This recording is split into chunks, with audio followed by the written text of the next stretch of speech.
Hello সবাইকে, কেমন আছেন সবাই? আশা করি ভালো আছেন। তো ঢাকা শহরের সবচেয়ে বিরক্তিকর সময় বাহিরে বের হলে যেটা আমি মনে করি সেটা হচ্ছে রাস্তার জ্যাম। রাস্তায় জ্যাম যদি পড়ে থাকে তখন কিন্তু কোনো কিছুই ভালো লাগে না। আর একটুখানি জ্যাম মানে আমাদের অনেক সময় অপচয়, যে সময়টা আমাদের অনেক মূল্যবান সময় এখানে কিন্তু হারিয়ে যায় এই জ্যামের মাঝে।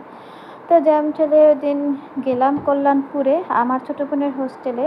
আর যাওয়ার কারণ ছিল অনেক দিন ওর সাথে দেখা হয় না, সেই সাথে আরেকটা কারণ হচ্ছে আমি বাড়িতে এবার যাই নাই ঈদে, ও গিয়েছিল আর আমার জন্য 2টা ড্রেস নিয়ে আসছে। যদিও আমার আরও কিছু ড্রেস কাটা ছিল, আসলে এভাবে আনা হয় না। আমার এমনই হয়, ড্রেস এমন কাটা থাকে তারপরে সেগুলো আসলে সেলাই করার সময় সুযোগ, তো আমার ড্রেস বিশেষ করে ওই সেলাই করে দেয়।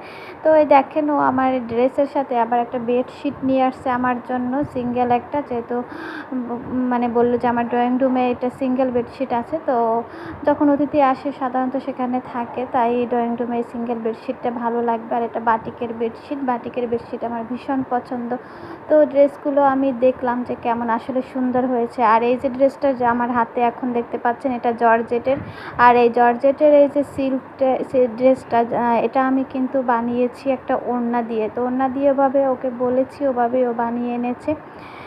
তো ড্রেসগুলো 2টা সুন্দর হয়েছে, গরমে পরার জন্য খুব আরামদায়ক। তো আমি এখন এগুলো নিয়ে যাব। আর এখানে কিন্তু বেশ খাওয়া দাওয়া করেছি, সেগুলো অবশ্য এর আগে শেয়ার করেছিলাম। Tata, by.